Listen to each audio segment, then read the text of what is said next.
예, 안녕하십니까. 유수봉입니다. 이번 학기에 네트워크 프로그래밍을 담당하게 되었습니다. 그런데 이게 비대면으로 진행이 되다 보니까 참 그러네요. 예, 어떻게 생긴 사람인지도 모르고 어떤 방식으로 강의를 하는지도 모르고 물론 저도 여러분이 궁금합니다. 어쨌든 상황이 상황인지라 주어진 상황에 맞추어서 가능한 범위에서 한번 해보도록 하겠습니다. 예, 어떤 내용을 학습하고 어떤 방식으로 하는지 한번 살펴보도록 하겠습니다.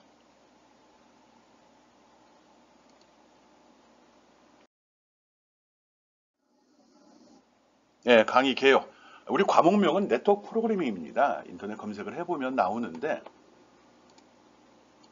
예, 네트워크 프로그램이라는 거는 인터넷 프로토콜을 기반으로 한 프로그래밍을 얘기합니다. 프로그램입니다, 결론은. 그런데 주로 이제 인터넷 프로토콜, 그러니까 인터넷 상에서 통신하는 것을 기반으로 하다 보니까 통신 프로그램을 주로 한다. 보통 이제 소켓 프로그래밍이란 말도 주로 사용을 합니다. 뭐 교과목 개념의 특징을 보면 인터넷에 사용되는 TCP/IP 프로토콜의 이론과 서버 클라이언트 통신의 실무를 익힌다.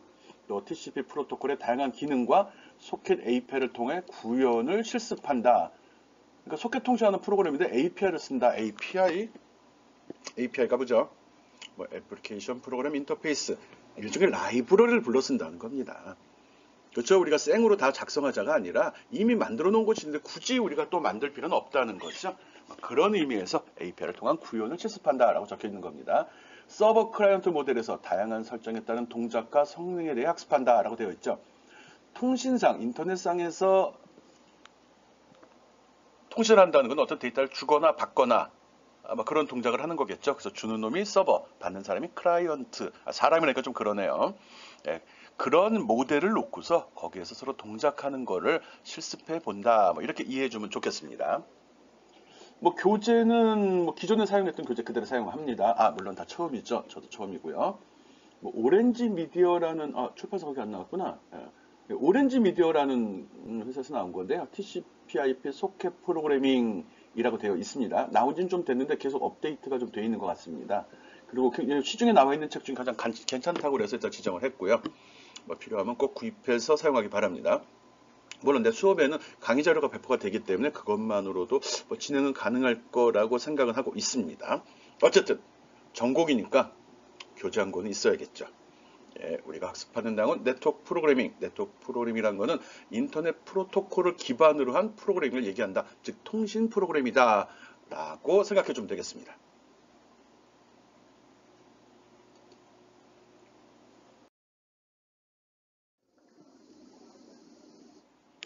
예, 그러면 학습 내용을 주차별로 한번 살펴보겠습니다.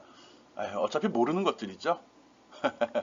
내가 주도해서 진행은 될 거고요. 여러분은 이제 그 어떤 내용인지 큰 그림이나 일정을 알고 있으면 앞으로 무엇을 배울 건지, 지금까지 무엇을 배워왔는지를 파악하라고 제시한 겁니다.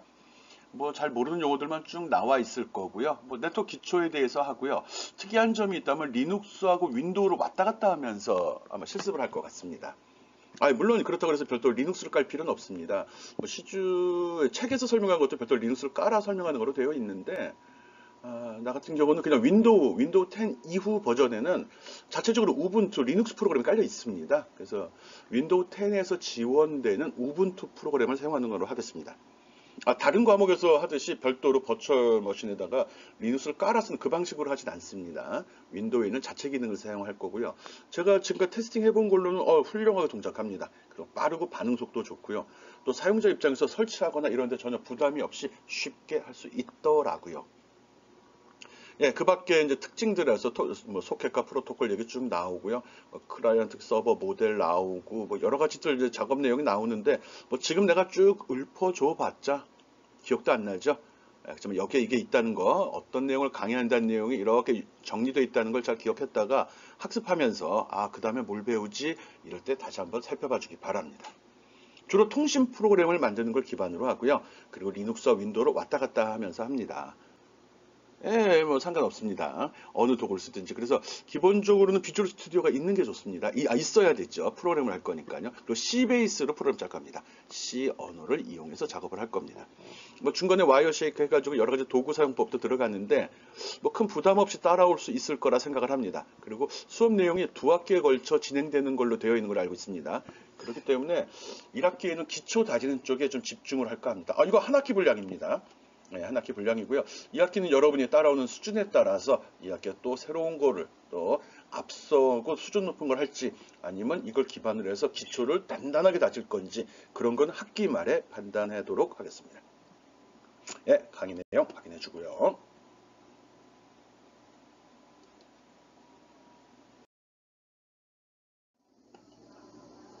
예, 강의 평가에 대한 겁니다. 여러분에 대한 평가죠. 강의에 대한 평가보단. 예, 뭐 기본적인 사항은 다 동일합니다. 출석, 과제물, 수시고사, 뭐 중간고사, 기말고사가 있겠죠.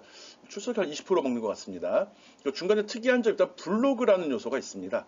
나는 이제 수업을 할 때 여러분이 수업한 내용을 나름대로 정리하고 나중에 요번 학기가 끝난 이후에도 재활용할 수 있도록 또 배운 게 무엇인지 명확히 이해하도록 개인별로 블로그 작성을 요구합니다. 그래서 그 블로그 작성을 꼭 해 주어야 되고 뒤에 다시 한번 설명할 겁니다. 수시고사라고 되어 있는데 중간고사, 기말고사를 얘기합니다. 일단 목표는 뭐 이렇게 두 단계로 해서 이 정도 비율로 하려고 생각 중입니다. 근데 말이 안 되죠. 얘가 20%인데. 그러니까 이 과제물이라는 게 실제로 매 시간 과제물을 제시하게 될 것 같고요. 그 내용을 정리해서 여기에다 집어넣게 됩니다. 블로그에 이제 기재한다는 거죠. 그래서 결론은 과제물과 블로그도 거의 동일하게 처리가 될 것 같고요. 그것들이 모여서 하는데 나는 이제 이런 프로그램 수업을 하면서 별도로 시험을 볼 때 외워서 하는 시험은 보지 않습니다. 네, 보고서만 한다는 거죠. 그래서 1차 수시고사라고 되어 있지만 실제로는 보고서입니다. 보고서 내가 뭐를 배웠고 어떻게 만들었는지 실제로 구현을 한 다음에 그 작성, 개발, 보고서를 작성하는 걸로 합니다. 그래서 1차적으로 제출하는 것은 시연하고 기초 네트워크 프로그램 기법에 대한 걸 중심으로 한 사용설명서 작성. 이건 모두 공통사항이고요. 기초사항이 되는 겁니다. 그리고 학기 말에 제출하는 건 프로젝트 보고서로 하는데 개인별로 간단한 프로그램이나 프로젝트 수행한 이후 그 보고서를 작성하는 걸로 합니다. 뭘 외우는 게 중요한 게 아니라 여러분이 내 수업을 듣고 그걸 이용해서 뭔가 프로그램을 작성하기를 원하는 거거든요. 진짜 프로그램을 작성할 수 있는 게 중요한 거지 그걸 외우고 있는 건 큰 의미가 없습니다. 물론 외우는 걸 바탕으로 프로그램 작성하기도 합니다만 어쨌든 여러분의 실력 배양을 목표로 하기 때문에 실제 프로그램 작성한 것을 보고 평가하겠다는 겁니다. 근데 그거를 갖다가 프로그램만 보고 평가하기 뭐하니까 그거에 대한 설명서 아니면 그거에 대한 보고서를 제출하도록 요구하겠다는 겁니다. 그런 점 알고 있고요. 우리 시험은 따로 없습니다. 이게 시험입니다. 보고서 제출이. 예, 뭐 나중에 때가 되면 다시 한번 상세하게 설명하도록 하겠습니다. 일단 평가 지표들 알고 있고요. 블로그를 작성한다는 거 잊지 않기 바랍니다.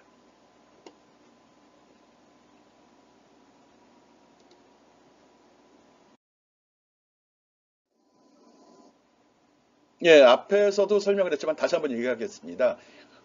매주 부과되는 걸 랩슈트로 작성을 하고 과제물 게시판 또는 블로그에다 올려주면 됩니다.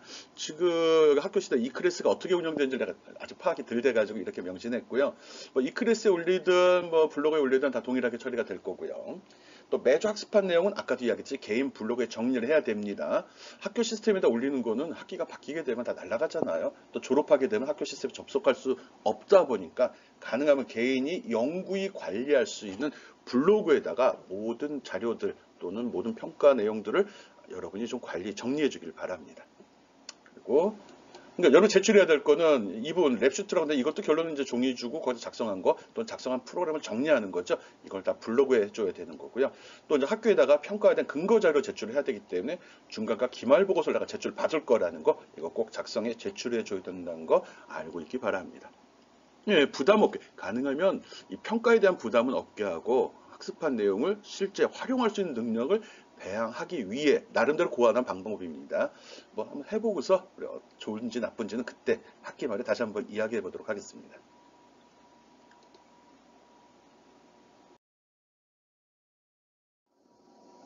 예, 그리고 추가로 또 하나 적어놨는데 여기 오픈 채팅방 했습니다. 지금과 같이 이제 비대면 수업일 경우 여러분이 뭐 수업 내용이 이해가 안 됐을 때 질문을 하거나 또는 이제 뭐 전체 공지사 또 뭐 기타 궁금한 사항들이 있을 수 있는데 근데 저 얼굴을 대면하지 못하니까 소통하는데 문제가 있을 것 같아가지고 이렇게 오픈 채팅방 개설해 놨습니다. 다들 뭐 경험이 있을 거라 생각합니다. 카카오톡에 요 링크 따라 들어와서 요거거든요. 유한대 네트워크 프로그램이라고 되어 있거든요. 여기 들어와 주기 바랍니다. 그리고 수업과 관련된 모든 사항, 질문을 포함된 공지사항도 다 이 오픈 채팅방을 통해서 하도록 하겠습니다. 그리고 아주 개인적인 사항만 이렇게 내 핸드폰 번호 있죠? 그리고 이메일 주소 있습니다. 이쪽으로 연락 바랍니다. 가능하면 다 문자로 해주기 바랍니다. 등록되지 않은 학생인 경우 잘 전화를 받질 않거든요. 오픈 채팅방은 꼭 들어와 주어야 됩니다. 이 강의를 보자마자 바로 오픈 채팅방에 다 입장해 주기 바랍니다. 알았죠? 오픈 채팅방.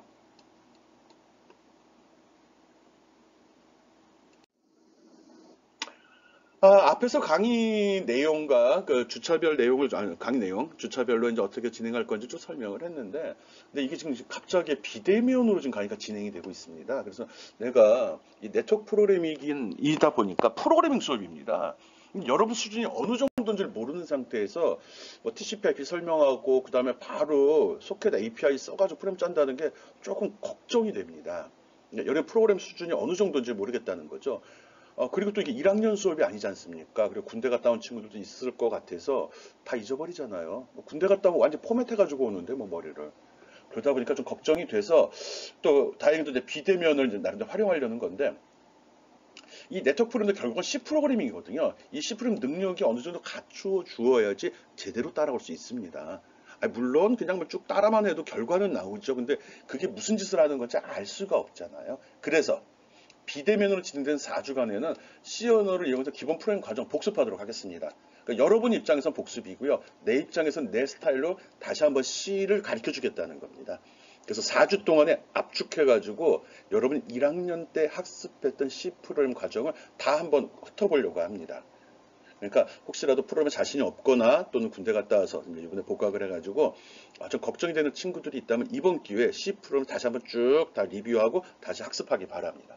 요즘은 하드웨어를 하든 소프트웨어들 다 C 프로그램은 기본입니다. 모든 것이 다 프로그래밍으로 이루어지고요. 그 프로그램의 가장 기본이 되는 건 C거든요. 물론 C++, 뭐 자바, 파이썬 이런 식으로 확장돼서 활용하는 경우 많습니다. 그렇지만 기초는 C에서 시작이 됩니다. 뭐 언어적인 차이가 있어서 C가 뭐 절차지향 언어이긴 하지만 알고리즘을 구성한다든지 어떤 컴퓨터의 내부 동작을 이해하는 데 아주 효율적이고 또 많은 자료들이 있거든요. 그러니까 그런 점 고려해서 이 프로그램 능력을 배양하는 아주 좋은 기회라고 여기고요. 또 비대면이니까 시간을 자유롭게 사용할 수 있죠. 그러니까 조금 프로그램 실력이 떨어진 친구들은 이번 기회에 C 언어, C 프로그램 능력을 확실하게 다지기 바랍니다. 부탁합니다. 그래서 앞에 설명한 강의 계획이 좀 빡빡하긴 한데 그래도 과감하게 4주 비대면 수업 기간을 빼고 다 뒤로 미루는 겁니다. 안 하는 건 아니고요. 이 4주 동안에 프로그램 실력을 다시 한번 다지도록 하겠습니다.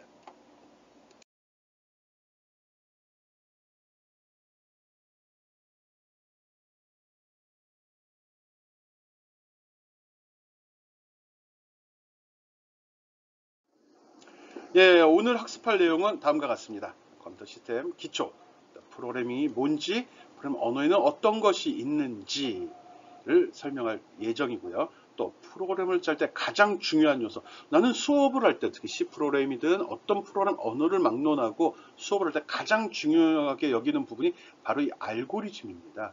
프로그래밍을 한다. 이거는 즉 알고리즘을 구성한다라고 이야기할 수 있는 거거든요. C 프로그램, C 언어가 아니고 C 프로그래밍 입문입니다. 즉 C를 이용해서 프로그램을 작성하는 방법을 배우는 거거든요. 그러다 보니까 그 프로그램을 한다는 게 바로 알고리즘을 구성하는 겁니다. 그래서 이게 가장 중요한 요소라는 거. 그래서 오늘도 거기에 포커스를 맞춰서 수업을 들어주기 바랍니다. 또 이 알고리즘을 표현하는 방법 중에 대표적인 게 바로 순서도거든요. 프로그램도 그게 하나긴 하지만 순서도를 바탕으로 프로그램을 보통 작성을 합니다. 근데 일반적으로 처음 프로그램을 배울 때 프로그램 입문 시간에 학습하는 내용이 너무 단순하고 작기 때문에 순서도를 그냥 가볍게 여기고 넘어가는 경우가 많습니다. 그러다 보니까 프로그램을 짤 줄을 모르는 거죠. 명령어는 다 아는데 프로그램 작성을 못 합니다. 혼자 하라 그러면 따라는 오는데 혼자 못 간다는 거예요.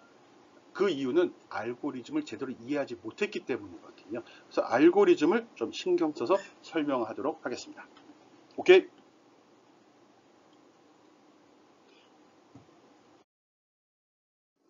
네, 먼저 컴퓨터 시스템, 컴퓨터에 대해서 가볍게 설명을 하겠습니다. 뭐 다 알고 있는 사항 아니에요? 컴퓨터는 크게 봐서 네 가지 요소로 구성이 됩니다. 컴퓨터 시스템을 구성하는 네 가지 구성 요소라고 설명을 하는데 다 알고 있겠지만 컴퓨터 본체, 프린터, 키보드, 마우스 이런 것들을 하드웨어라고 하죠. 컴퓨터 시스템을 구성하는 기계적인 장치들이라고 설명을 합니다. 그리고 이런 기계적인 장치들을 내가 원하는 일을 수행하도록 해주는 그런 것들이 있죠. 좀 애매하네. 예. 그걸 소프트웨어라고 합니다. 컴퓨터가 수행할 작업을 지시하는 명령들의 집합이라고 하죠. 소프트웨어, 프로그램 거의 동급으로 이야기하는데 어떻게 보면 개별적인 것들을 프로그램, 이 작업 처리할 순서를 프로그램이라고 이야기하고요. 그런 것들을 통칭해서 다 뭉뚱 거 다 소프트웨어라고 이야기합니다. 이 소프트웨어에는 우리가 쓰는 뭐 인터넷 익스플로러, 크롬 또는 엑셀, 파워포인트 또 C 컴파일러 이런 것도 다 소프트웨어, 응용 소프트웨어 포함이 되는 거고요. 윈도우 시스템, 리눅스, 유닉스 시스템, OS라고 하죠. 운영체제 이것도 소프트웨어에 포함이 됩니다. 소프트웨어는 큰 범위라는 거 기억해 주면 되고요. 그 하드웨어를 운영하는 어떤 명령들의 모임 이렇게 설명합니다. 눈에 보이지 않는 거죠. 그리고 이거를 사용하는 사용자가 있어야 되죠. 내가 있어야지 쓸 거 아닙니까? 다 날 위해서 동작하는 거고요. 또 내가 이 하드웨어에다가 소프트웨어를 넣어서 처리할 대상이 있을 거예요. 뭔가 일을 해야 되죠. 이러게 되면 대상이 있으면 그 대상이 바로 데이터가 되는 거죠. 데이터를 가공, 또 계산을 한다든지, 아니면 편집을 하고 표를 만든다든지, 아니면 게임같이 어떤, 캐릭터가 움직이고 어떤 액션을 취하고 어떤 미션을 수행하는 그런 것들의 대상을 다 데이터라고 이야기합니다. 중요한 사항은 아니고요. 다 알고 있는 내용이기도 합니다. 예전에는 이런 컴퓨터를 EDPS라고도 했습니다. Electronic Data Processing Unit, 데이터를 처리하는 장치라고 이야기했거든요. 요즘은 그냥 다 컴퓨터죠. 컴퓨터, PC, 컴 이렇게 이야기를 하죠. 그 차이점 잘 기억해 주기 바랍니다.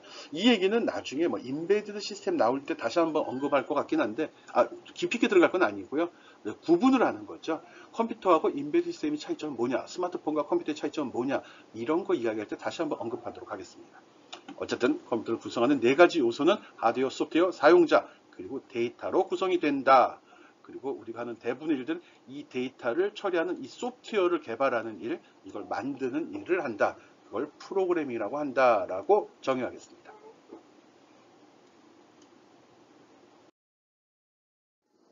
하드웨어 다 알고 있는 내용이네요. 컴퓨터 나는 이제 이거 전공을 한 사람이라 이렇게 편하게 얘기를 합니다. 컴퓨터 뚜껑을 열어보면은 그 속에 이런 것들이 들어있죠. 모니터가 옛날 그림이다 보니까 이제 CRT, 브라운관 모니터라도 두껍게 나오고요. 요즘은 다 LCD 아주 얇게 나오죠. 거기에 하드디스크, 또 플로피 디스크 드라이버, 또는 외부 SSD가 될 수도 있고 USB가 될 수도 있는 거고요. 마이크, 스피커 이런 것들이 있죠. 이런 것들은 크게 봐가지고 입력장치냐 출력장치냐 이렇게 크게 구분을 합니다. 입력장치 대표적인 건 뭐가 있죠? 마이크. 대표적인 건 키보드죠. 그리고 감춰졌네. 여기 마우스 있고요. 그리고 마이크도 입력장치가 되는 거죠. 출력장치 대표적인 건 모니터, 프린터, 그리고 스피커들이 되겠습니다. 알고 있죠?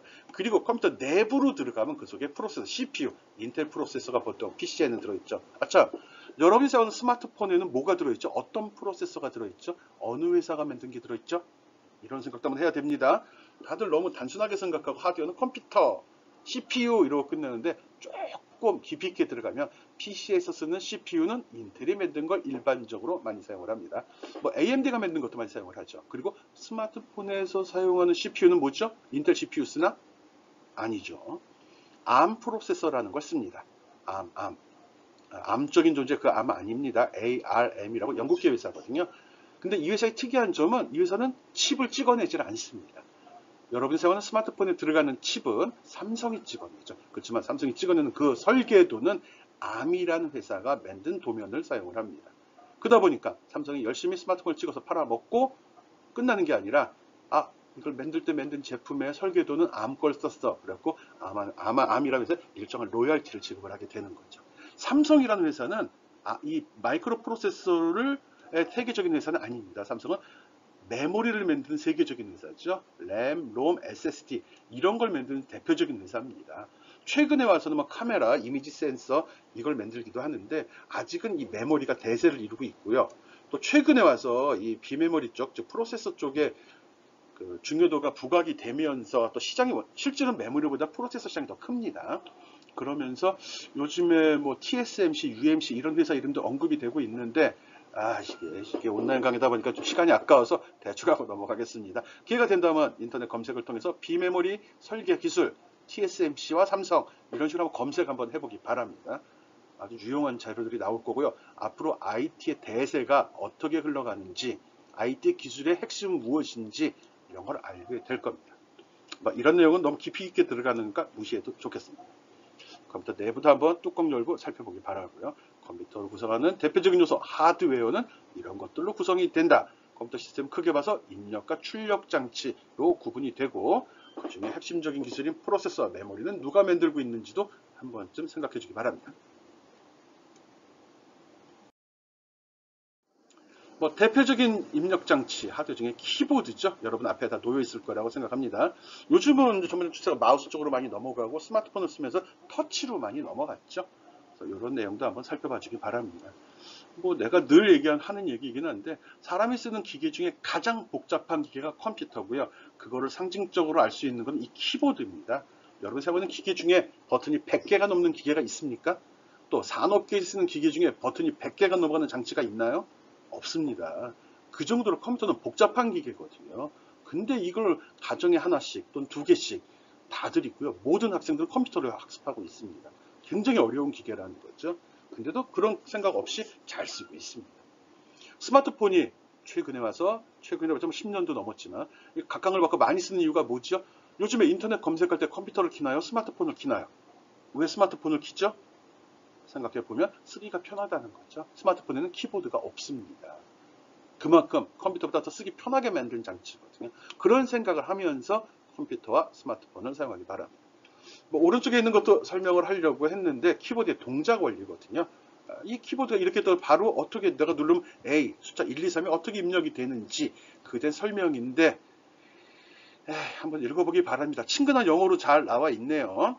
키보드를 누르게 되면 전기적 신호가 키보드 컨트롤러를 통해 가지고 컴퓨터에 전달이 됩니다. 컴퓨터에는 키보드 버퍼가 있어 가지고요. 눌린 데이터가 전기적 신호를 잘 분석을 해 가지고 이게 무슨 버튼인지를 인식을 하고 그걸 소프트웨어, 여기서는 시스템 소프트웨어, 즉 윈도우한테 보내주는 거죠. 윈도우한테 보내면 윈도우가 그 내용을 이해해서 이건 무슨 기능을 수행하는 거지, 그럼 무슨 일을 해야 되지를 CPU를 통해서 지시하고 구동을 하게 되는 거예요. 그래서 이런 컨트롤러 내부적인 동작들이거든요.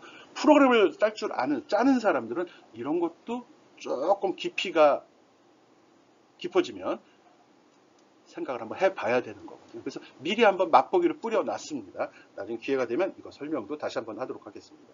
키보드 입력, 스캔F, 프린트, 스캔F라는 명령을 할 때 가볍게 한번 설명을 할 건데 그때 이 키보드 버퍼라는 개념을 한번 더 설명을 하겠습니다. 오케이? 그리고 대표적인 출력 장치는 실제로 모니터죠. 모니터보다 또 프린터, 모니터는 기본적으로 어떤 데이터가 전달이 되면 화면에 그대로 뿌려주는 거거든요. 물론 그래픽카드라는 위대한 아주 대단한 장치가 실제 CPU보다 더 고속의 데이터를 처리할 수 있는 프로세서가 들어있거든요. 걔가 모든 내용을 처리해서 모니터에 뿌려주는데 나중에 기회가 되면 설명하도록 하고요. C 프로그램 언어에서는 화면에 출력되는 내용은 printf라는 명령으로 처리를 합니다. 물론 프린터 출력하는 명령도 마찬가지고. 여기서 그래서 프린트 구동 원리 여러분이 잘 접하지 못할 것 같아가지고 한번 집어 넣어 봤습니다. 레이저 프린터 기준입니다. 내 책상에 있는 거고 좀 오래된 모델인데 아주 저렴한 가격 성능은 파워풀합니다. 아직도 쓰고 있는 한 10년 이상 썼는데도 고장 안 나고 잘 돌아가고 있습니다. 이 프린터는 종이가 먼저 입력 빨려 들어가게 되면은 이 속에 토너 카트리지라는 그 토너 카트리지 속에 들어있죠. 토너라고 우리가 얘기하는 것 속에 보면 카트리지 빼딱 같은 카트리지 용어를 쓰고 그 속에 헤드 드럼이 들어 있습니다. 요 드럼으로 전달이 되게 되는데 그 전에 드럼에 여기 레이저 빔을 쏘게 되거든요. 내가 출력하고자 하는 내용을 여기 레이저 빔을 해서 드럼에다가 쫙 빛을 비춰주게 됩니다. 그러면 일정한 빛이 비치게 되면 드럼이 빛에 민감하기 때문에 거기가 빛을 받아갖고 어떤 마찰 전기 같은 게 발생이 됩니다. 그러면 거기에 어떤 이제 전기적 변화가 있어갖고 어떤 먼지를 쫙 잡아당기도록 하거든요. 이게 돌면서 토너를 지나가는데 이 토너에서 요게 레이저가 비친 부분에만 토너 가루가 딱딱 붙게 되는 거죠. 이렇게 돌면서 붙은 것이 종이로 딱 올라가서 도장 찍듯이 딱딱 찍히게 되는 겁니다. 그 다음에 열을 적당히 가해주게 되면 그게 종이가 빨려 들어가고 드럼에 레이저가 비쳐서 거기에 어떤 전자기적 현상이 발생되고 거기에 전자기적 현상 발생된 부분에 토너가 부착이 되는데 부착된 토너가 종이와 딱 붙으면서 종이로 옮겨 붙게 되는 거죠. 그리고 가서 여기서 롤러 속에서 실제로 여기서 열을 가해서 토너에서 부어줍니다. 구운 게 딱 출력이 되는 거죠. 그래서 프린터를 처음에 딱 해서 레이저부터 끌어내게 되면 종이가 따뜻하게 있죠. 그 이유가 그겁니다. 토너에 그러니까 드럼에 붙어 있는 토너가 종이에 붙게 되고 그걸 열을 가해서 구워내게 되는 거죠. 그렇게 함으로써 종이에 내가 원하는 그림이 인쇄되는 거죠. 어떤 전사된다라고 얘기하거든요. 이런 원리로 레이저 프린터가 구동을 합니다. 기회가 돼서 한번 설명해 본 겁니다. 그렇군. 이 드럼은 이제 많이 쓰게 되면 손상이 되기 때문에 옛날에는 기계 자체에 있었는데 요즘은 카트리지 속에 집어넣어서 일정 시간 이상 쓰면 폐기 처분하도록 합니다. 말이 길어졌어. 통과합시다. 알고 있으면 좋은 내용이라 설명했습니다. 컴퓨터 기초 가볍게 설명을 했고요. 프로그래밍의 개념 한번 설명해 보도록 하겠습니다.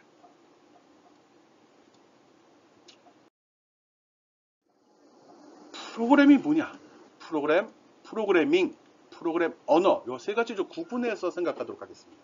프로그램은 어떤 문제를 해결하는 컴퓨터에 주어지는 처리 방법이나 순서를 기술한 명령들의 집합을 얘기합니다. 이걸 프로그램 코드, 이게 소스 코드에 해당이 되는 거죠. 어떤 문제를 처리하기 위해서는 어떤 방법을 해야 되는지 어떤 순서를 해야 되는지를 쭉 적어놓은 명령입니다. 그걸 프로그램이라고 얘기하죠. 보통 소스 코드라고 얘기합니다.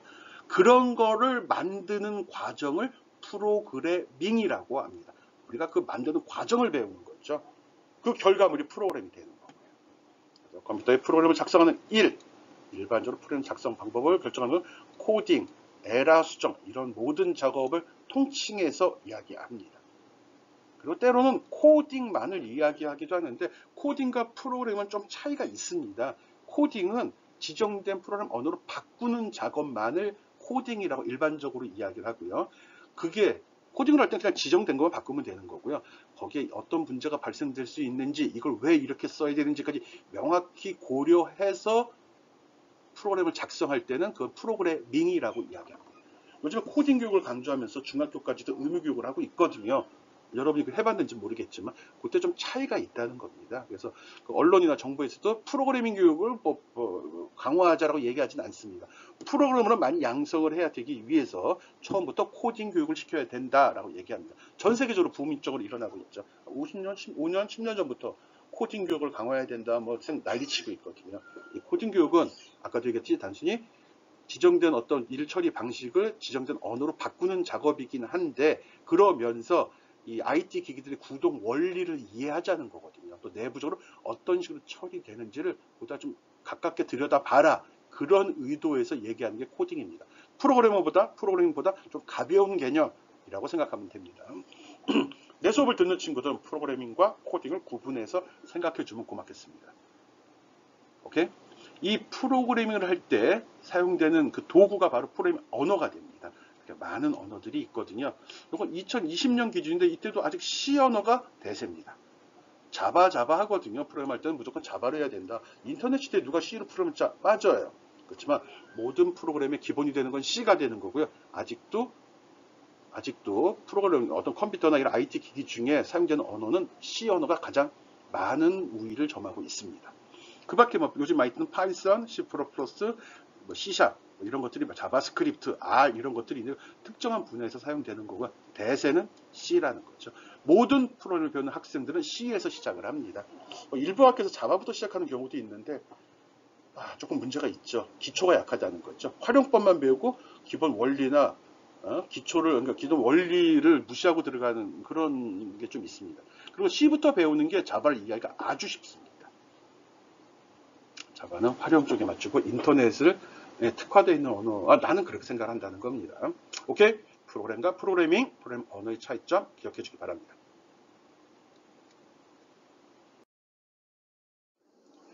소프트웨어는 운영체계, 응용 소프트웨어, 게임 등 다양한 분야의 다양한 용도로 사용이 됩니다. 여러분이 알고 있는 윈도우, 리눅스, 안드로이드 이런 것들은 운영체제라고 이야기합니다. 어떤 하드웨어를 전체적으로 구동할 수 있도록 제어하는 소프트웨어라고 이야기하죠. 그리고 브라우저라고 보통 얘기하죠. 크롬, 사파리, 오페라, 익스플로러 이런 것들 이야기하는데 이거는 인터넷상으로 주고받는 데이터를 표현하는 프로그램이죠. 최근에는 크롬 같은 경우는 여기 크롬이 안 들어있긴 한데 크롬 브라우저만으로 되어 있는 노트북이나 컴퓨터도 보급을 하고 있습니다. 시대가 변해서 이런 OS 없이 브라우저만으로도 이 기능을 동등하게 수행을 할 수 있다. 라고 이야기를 하거든요. 시대가 변하고 있기 때문에 아마 여러분은 지금 C 프로그램 배우고 엑셀, 파워포인트 활용 시간에 배우고 실제 그걸 쓰고 있는데 조금 더 시간이 지난다 그러면 윈도우, 리눅스, 유닉스 이런 거 안 배우고 C 이런 거 안 배우고 그냥 안 배울 순 없구나. 안 배우고 그냥 브라우저 하나만으로도 모든 일을 하도록 할 것 같습니다. 여러분 스마트폰을 한번 예를 들어 봅시다. 스마트폰에 특별히 운영체제, 안드로이드 OS에 대해서 공부하거나 활용법에 대해서 고려한 적이 있나요? 없죠? 앱 깔고 그냥 브라우저 열어서 썼잖아요. 그런 거 얘기하는 겁니다. 또 그 밖에 오피스 관련된 프로그램도 있고요. 오피스 관련된 프로그램이 MS 오피스가 대표적이죠. 세계적으로요. 우리나라 같은 경우는 이제 한글 컴퓨터에서 만든 한컴 오피스가 일부 쓰이고 있고 한글 워드 프로세서 같은 경우는 아직도 한글이 많이 활용되고 있습니다. 그 밖에 다양한 게임들 하고 있고요. 이런 것들을 다 소프트웨어라고 합니다. 이거를 쓰는 거죠. 실질적으로는. 이런 환경에서 이런 것들을 쓰고 있는 거죠. 오케이. 이런 걸 소프트웨어, 운영체제, 운영 프로그램, 게임들 이런 걸 다 소프트웨어라고 한다. 라고 기억을 해주기 바랍니다. 앞에 얘기한 프로그램 만드는 과정을 기준으로 본 거고요. 지금 여기는 쓰이는 사용자 입장을 기준으로 본 겁니다. 컴퓨터의 정의, 저기는 전자계산기라고 했습니다. 일렉트로닉 데이터 프로세싱 유닛이라고 얘기했고요. 그렇게 얘기한 전자계산기라고 한 이유는 계산을 하는 기계거든요. 그렇지만 그 계산 결과를 단지 숫자로만 표현하는 게 아니라 다른 용도로 다양한 형태로 바꿔주다 보니까 요즘은 계산만 하는 기계가 아니다라고 표현을 합니다. 그렇지만 다 계산입니다. 정해진 기준에 따라 데이터를 가공하는 거거든요. 그걸 다 계산이라고 합니다. 그래서 현대적인 컴퓨터는 프로그램 따라 데이터를 처리하는 기계라고 정의할 뿐입니다. 신문지상 언론을 보게 되면 IT, ICT 이런 말 많이 쓰이죠. 그리고 IoT란 말도 많이 쓰이고요. 이런 용어의 의미도 한 번쯤 생각해 주기 바랍니다. 컴퓨터는 프로그램에 따라 데이터를 처리하는 기계를 컴퓨터라고 한다. 라고 기억해 주기 바랍니다.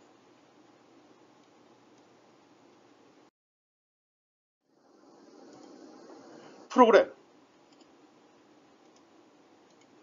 왜 컴퓨터에 있는 가정기기처럼 프로그램 설치 없이 바로 동작하지 않고 프로그램을 설치해야 하는지에 대해서 생각해 봤나요?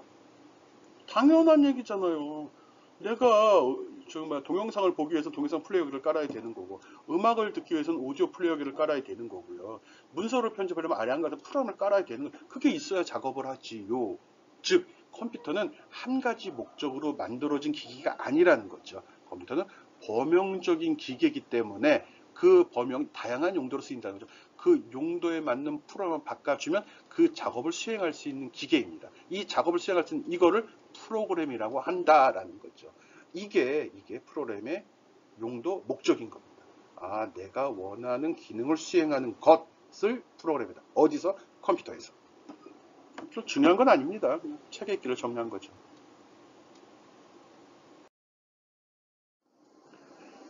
그럼 스마트폰도 컴퓨터입니까? 라고 물어보면 스마트폰은 컴퓨터죠. 요즘 컴퓨터죠. 컴퓨터 맞습니다. 요즘에 나온 스마트폰은 컴퓨터라고 이야기할 수 있습니다. 애플리케이션만 바꾸게 되면 그 용도가 변하는 거죠. 스마트폰이었어요. 핸드폰, 전화기거든요. 그렇지만 과거의 피처폰 같은 경우는 통신만을 목적으로 했고 또 미리 설정된 기능만을 사용을 했습니다. 그래서 전화기란 표현이 맞습니다. 그렇지만 지금 스마트폰은 애플리케이션만 바꾸면 다양한 용도로 사용할 수 있기 때문에 넓은 의미에서는 컴퓨터라고 이야기해도 됩니다. 알죠? 이런 거 피처폰이죠. 이거는 전화기면 전화, 문자 이런 거 지정된 것만 됐었죠. 지금의 스마트폰은 내가 원하는 모든 걸 다 수행할 수 있죠. 마치 컴퓨터와 같이, 노트북과 같이, 태블릿과 같이. 오케이?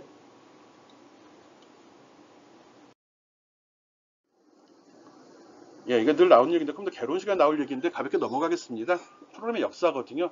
프로그램이 가능한 처음 만든 기계를 갖다 해석기가 아날리티컬 엔진이라고 합니다. 해석기관이라고 얘기하고요. 찰스 바비지라는 사람이 1791년부터 1871년까지 사셨는데 한 1800년대에 사셨겠죠. 이분이 이런 식의 기계를 만들어서 이게 프로그램을 수행하는 기계의 원조가 되는 겁니다. 정해진 룰에 따라서 이 기계가 딱딱딱 돌면서 자동으로 계산이 되는 거죠. 지금 보면 별거 아니지만 이 원리가 발전이 돼서 컴퓨터가 됐습니다. 물론 그 이전에도 비슷한 원리로 구동하는 것들이 있긴 있었거든요. 그렇지만 현대적인 의미의 프로그램이 가능한 기기는 찰스 바비지의 기기를 이야기합니다. 그래서 컴퓨터의 아버지라고도 얘기하네요. 잘 모르겠습니다. 최초의 프로그래머, 아이씨, 진짜 모르는 얘기입니다. 책에 있길래 적었습니다. 프로그램을 최초로 만든 사람은 에이다 러브레이스라고 합니다. 이런 사람이 있었대요. 예. 뭐 이게 뭐 바이런의 딸이라는데 이 사람이 뭐 베이비지의 해석기관에 매료돼서 해석기관을 관련한 프로그램을 개발했다라고 합니다. 뭐 서브루틴 이런 개념을 이때 잡았다는 거예요. 루프, 점프 이런 기본 원리를 고안했고 이렇게 작성이 됐다 합니다. 이때까지는 프로그램 언어나 코드 이런 개념 없었습니다. 찰스 바비지 기계도 보면 프로그램이 들어가는 건 아니고요. 설정을 할 수 있다는 개념의 프로그래머입니다. 우리가 지금 C 언어로 짠다 이런 개념 아닙니다. 기계도 기계식입니다. 전자식이 아니라 아주 단순합니다. 그냥 그 원리와 원칙을 세웠다는 거지 현대적인 의미의 컴퓨터라고 보긴 어렵고요. 현대적인 의미의 컴퓨터의 기본 구동 원리를 적용했다라고 생각하면 됩니다. 이것도 마찬가지로 현대적인 의미의 프로그램의 개념을 적용했다는 거죠. 서브루틴이라는 개념 이런 것들 얘기하는 거죠. 몰라도 됩니다.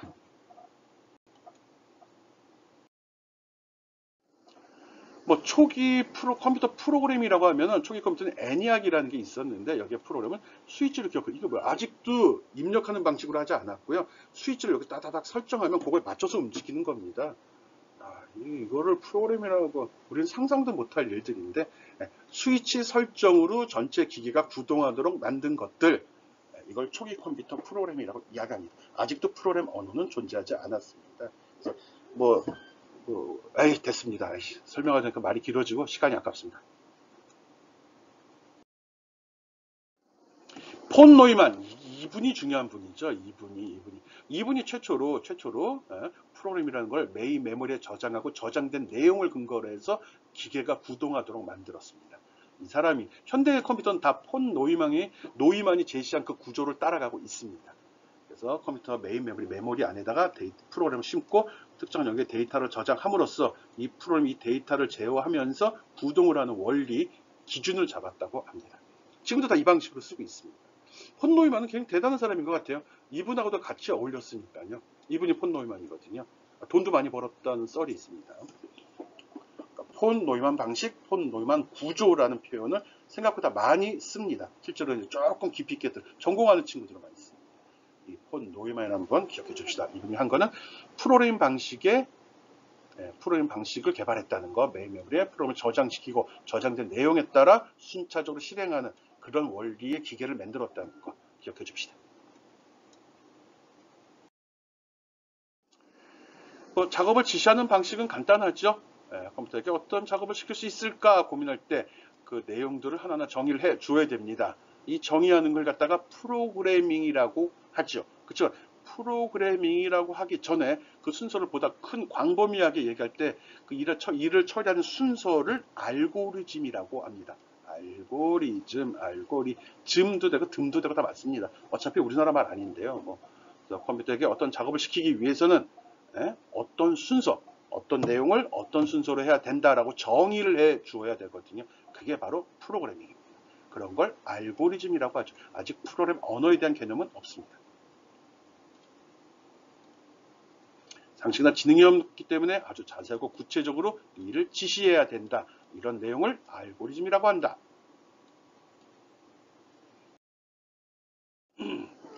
프로그램은 일종의 작업 지시서입니다. 알고리즘이라고 했던 그건 작업 지시서 동일합니다. 컴퓨터가 해야 할 일을 하나하나 알려주는 문서라고 생각해도 되는 거죠. 인터넷 검색을 해봤더니 프로그램은 진행 계획이나 순서 또는 그 목록이라고 정의해 놨습니다. 일의 순서네요. 컴퓨터의 어떤 문제를 해결하기 위해서 컴퓨터에게 주어진 처리 방법이나 순서를 기술한 일련의 명령문의 집합을 프로그램이라고 한다. 명령어의 집합이 되는 겁니다. 근데 여기 중요한 내용이 있죠. 방법과 순서라는 말이 나오거든요.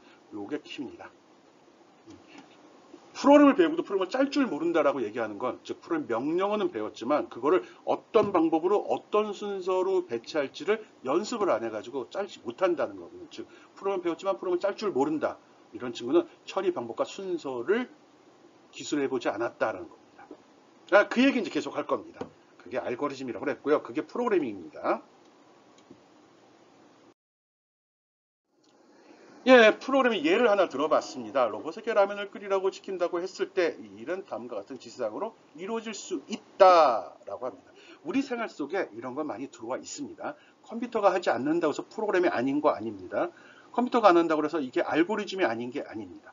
봉지라면을 봤더니 이렇게 적혀 있습니다. 물 550ml를 준비하고 냄비에 넣고 끓이겠죠. 그리고 끓인다. 그리고 건더기 스프를 넣어서 끓인다. 그리고 분말물과 끓게 되면 분말 스프와 면을 넣고 4분 더 끓이면 봉지라면이 완성된다라고 되어 있습니다. 좀 생략된 것도 있습니다. 예, 이런 게 프로그램입니다. 이게 알고리즘입니다. 라면 끓인 레시피란 표현을 쓰죠. 내용은 똑같지만 이게 분야에 따라 용어가 좀 틀릴 뿐입니다. 컴퓨터한테 지시하면 프로그램이 되는 거고요. 음식을 만들면 레시피가 됩니다. 그리고 공장에서 기계를 돌리게 되면 작업 지시서가 되는 거고요. 예? 같은 내용이죠.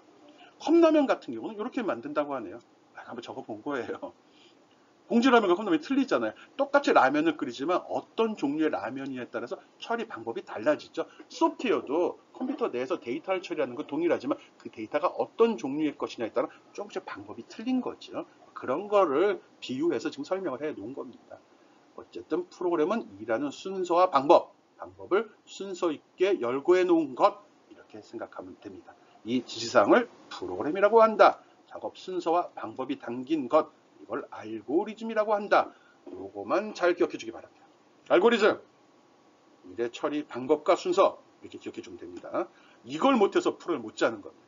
여러분은 저랑 한 학기 동안 이거를 배우려고 하는 겁니다. C 언어의 명령어, 이건 별거 아닌 겁니다. 금방 배웁니다. 그렇게 생각한다고요. 예, 프로그램 언어 한번 살펴보겠습니다. 시간 되게 없네, 이거. 프로그램 언어는 굉장히 많습니다. 이게 뭐냐고요? 프로그램 언어를, 대표적인 프로그램 언어들의 종류입니다. 글씨가 크게 나온 게 좀 비중이 있는 건데, 모르겠어요. 이거 안 써봤어요? 해스켈? 예, 자바, C샵, C 좀 글씨 크죠? 리스, 스몰터, 이런 것들이 유명한 프로그램 언어들입니다. 그 밖에도 긴 무수히 알지도 못한 언어들이 존재했었고 그냥 사라져가고 있거든요. 나온 지 다 20, 30년씩 된 것들입니다. 여러분은 처음 접하겠지만 이미 20, 30년 전부터 꾸준히, C 같은 경우는 5, 60년 전부터 꾸준히 사용되었던 것들입니다. 이 프로그램 언어 한번 살펴보겠습니다.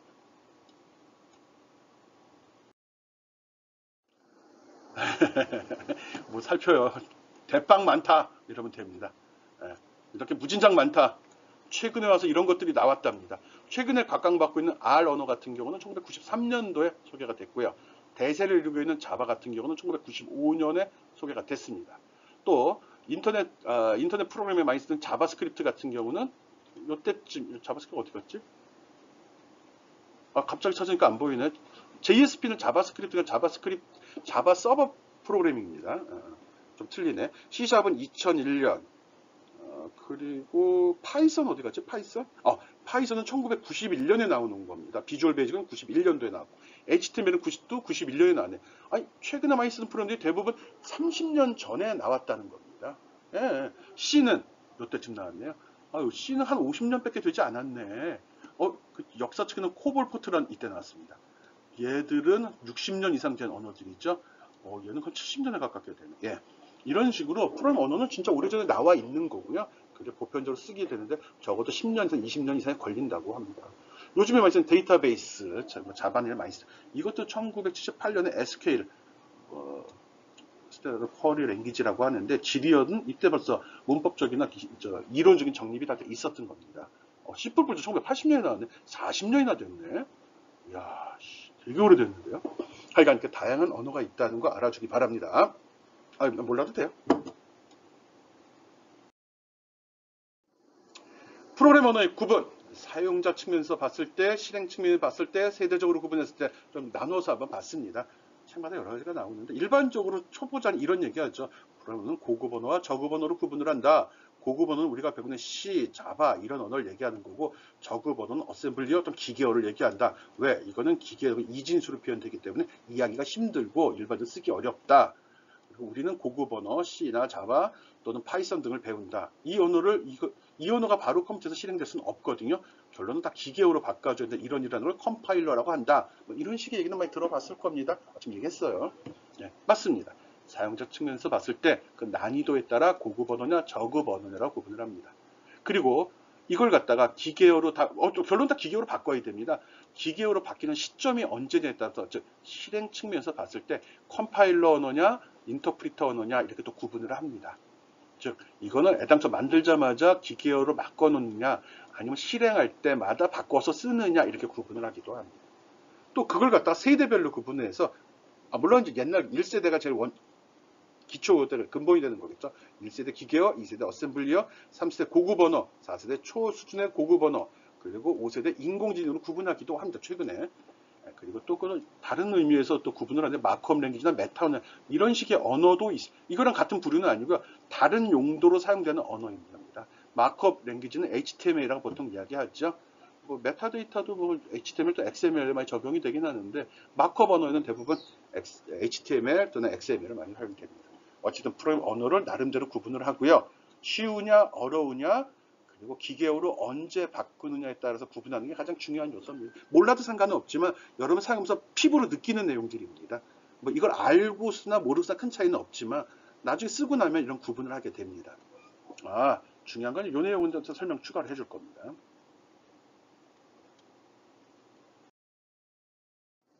뭐 기계어는 컴퓨터가 이해할 수 있는 언어를 이야기합니다. 보통 0과 1로 표현이 되어 있고요. 보통 이런 블루스크린, 요즘은 잘 뜨질 않는데 윈도우 10으로 넘어온 이유는 블루스크린 나왔을 때 보면 여기 0x 뭐뭐뭐 이렇게 나오죠. 이 컴퓨터 내부에 저장되어 있는 값을 표현한 16진수 값입니다. 컴퓨터가 이해할 수 있는 언어는 2진수라고 얘기하는데 무슨 언어예요? 언어는요. 기계 내에 저장되는 방법이죠. 그걸 갖다가 이진수로 보통 이야기죠. 전기가 들어왔느냐 안 들어왔느냐 온이냐 오프냐 하이냐 로우냐 이렇게 구분을 하죠. 근데 이 이진수는 독특해가지고 이걸 16진수로 바꾸거나 8진수로 변형시킬 수 있거든요. 쉽게. 그래서 그러면 이걸 이진수로 저는 이진수로 표현하지 왜 16진수로 표현을 해요? 이런 얘기를 할 수 있거든요. 그 이유는 이진수로 표현하면 이게 자릿수가 길어져요. 이만큼은 잡아먹거든요. 맞나? 16진수니까 이거 4배, 4배로 커지는 건 둘, 셋. 4배만큼의 공간이 필요하거든요. 똑같은 값을 표시하는데. 근데 16진수로 표현하면 4분의 1만 있으면 되거든요. 즉, 모니터 화면의 사이즈가 제한이 되니까 제한된 공간에 보다 많은 정보를 표현하려고 16진수를 사용을 하는 겁니다. 뭐 공대생 같은 경우는 디지털 시스템, 디지털 논리를 배우면서 진법 변환 배우고 2진수, 8진수, 16진수 배우거든요. 실생활에 10진수 쓰고 있죠. 이걸 배우는 이유는 아무것도 없습니다. 컴퓨터에 뭐 8진수 안 써요. 16진수 안 써요. 저장은 다 이진수로 되거든요. 단지 모니터에 표현할 때, 책에 적을 때 공간을 많이 잡아먹으니까 줄여보자는 의도로 이런 걸 가리키는 겁니다. 확진법을 쓰는 이유는 어떤 큰 값을 표현하기 쉽다. 이것밖에 없거든요. 어쨌든 컴퓨터는 기계어를 기준으로 해서 값을 이해합니다. 명령을 이해합니다. 그런 거죠. 컴퓨터가 이해할 수 있는 언어는 언어 아니고요. 값의 표현 방식은 이진수. 그리고 더 이해할 수 있는 언어는 기계어, 맞나요? 동그라미네. 네, 기계어가 됩니다. 컴퓨터가 알아듣는 수 있는 언어는 한 가지, 0과 1뿐이다. 언어라고 얘기하면 안 돼요. 값이죠. 근데 이렇게 표현된 이런 거는 기계어가 될 수 있죠. 하나하나는 값이 되는 거. 아이, 말장난. 통과.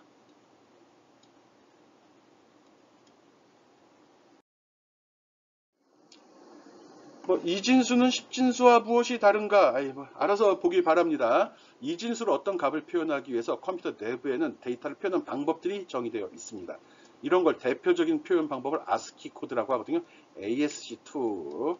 ASC라고 인터넷 검색해 보면 나옵니다. 이 표준에 의해서 문자, 숫자들을 표현합니다. 또 일반적으로 값의 크기는 정의 안 되어 있고요. 문자만 이렇게 정의를 해서 사용을 합니다. 이진수는 10진수와 무엇이 다른가? 크게 다르다죠. 네, 이진수는 0과 1로만 구성해. 그럼 10진수는 0부터 9까지의 숫자를 이용을 하죠. 10진수를 2진수로 바꾸려면 이렇게 하죠. 이게 중요한 내용은 아니고요. 알고 있으라는 의미로 적어놨습니다. 2진수를 바꿀 수 있다는 거고요. 문자류의 데이터는 아스키 코드를 사용한다 라고 기억해 주기 바랍니다.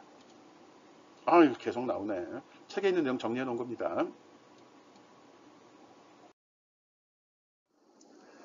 그럼 왜 컴퓨터는 기계어를 사용하느냐, 즉 이진수를 왜 사용하느냐라고 생각할 수 있습니다. 컴퓨터에 저장하기 쉬워서 그래요. 이진수가 10진수가 좋아서 아닙니다. 이진수로 기계 만들기가 10진수로 만드는 것보다 편해서 그런 겁니다. 이진수를 표현한다고 그러면 값은 두 가지밖에 없고 0, 1 두 가지만 있거든요. 10진수로 기계에 저장을 하게 되면 10가지 상태를 만들어 줘야 됩니다. 그럼 두 가지 데이터를 표현하는 방법으로 만든 기계, 10가지 데이터를 표현하는 방법으로 만든 게 어느 게 더 복잡할 것 같아요? 10가지가 더 복잡하죠. 그래서 이진수를 쓰는 겁니다. 그리고 이런 거 할 필요 있나? 다 수학할 때 배웠을 거라 생각합니다. 이렇게 and, or와 not 이런 거 배웠죠. 이거는 보면 논리를 할 때 참 거짓으로 설명을 했지 않습니까? 얘가 참 거짓 0과 1로 표현을 했다고요. 이 CPU, 이게 CPU거든요. CPU에서 이런 걸 전자계산기라는 표현 썼죠. 계산을 하는 겁니다. 계산할 때 이런 게이트를 사용을 합니다. 이런 게이트는 참 거짓으로 데이터를 넣지 5, 6, 7 이런 값을 받아들이질 못하거든요. 물론 이론적으로 그렇게 만들어 놨다는 겁니다. 그러다 보니까 기계어로 됐고 기계어를 썼기 때문에 이런 논리 연산을 하는 겁니다. 거꾸로 얘기하면 이런 논리 연산을 하기 위해서는 기계에는 이진수, 참 거짓으로 표현이 돼야 된다는 겁니다. 이게 일종의 CPU입니다. 이거 가감상기거든요. 더하기 빼기 곱하기 나누기. 더하기 빼기라는 괴로움입니다. 이거. 참고 샘플. 네. 그래서 이런 논리 연산을 해야 되기 때문에 거꾸로 하면 논리 연산을 기준으로 기계를 만들다 보니까 이진수를 했고요. 이진수는 이유는 만들기 쉬워서, 기계를 만들기 쉬워서입니다. 통과! 네, 기계의 샘플입니다. 실제는 다 이진수로 들어간다고 했습니다. 그렇지만 화면에 표시될 때 너무 많은 공간을 잡아먹으니까 보기 쉽게 하려고. 이렇게 표현하는 거하고 이렇게 표현하는 거하고 누가 공간을 더 많이 잡아먹겠어요? 누가 더 보기 쉽겠어요? 이런 거 생각해 보라는 겁니다. 그런 이유로 16진수를 사용합니다. 컴퓨터는 16진수 저장 안 됩니다. 이렇게 표현된 걸 기계어라고 얘기하고요. 이렇게 표현된 걸 이걸 어셈블리어라고 표현합니다. 이렇게 된 건 고급 언어, C 언어라고 얘기하죠. 여기 적혀 있네. 기계어, 어셈블리어, 고급 언어. 어느 게 더 편해요? 어느 게 이해하기 쉬워요? 이거죠. 사람은 이 언어가 이해하기 더 쉽기 때문에 그런 거다. 근데 기계는 이 언어가 뭔지 번역을 해야 되거든요. 그래서 이게 이렇게 바뀌었다, 이렇게 들어가는 겁니다. 물론 이것도 이진수로 이렇게 들어가는 거죠. 오케이? 그러니까 기계 쪽에 가까우냐, 사람 쪽에 가까우냐에 따라 사람에 가까우면 고급이라고 얘기하고요. 기계 쪽에 가까우면 저급이라고 이야기합니다. 아직은 이 정도 수준에 머물러 있는 거고요. 요게 이제 한 단계 프로그램 언어 업그레이드면 사람은 이렇게만 얘기해도 처리가 될 거라고 믿습니다. 될 겁니다. 우리 집에 기가 지는 적이 되더라고요. 통과.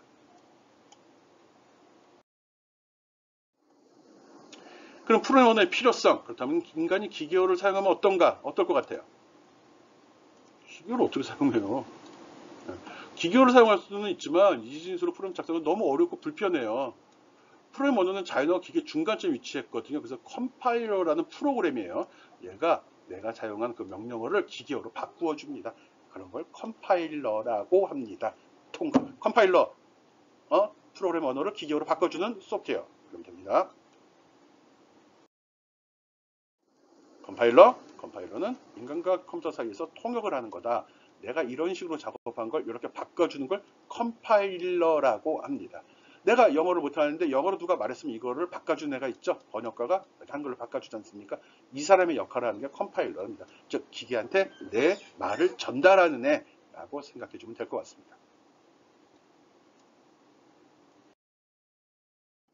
프로그램은 그럼 무슨 일을 하는 거냐?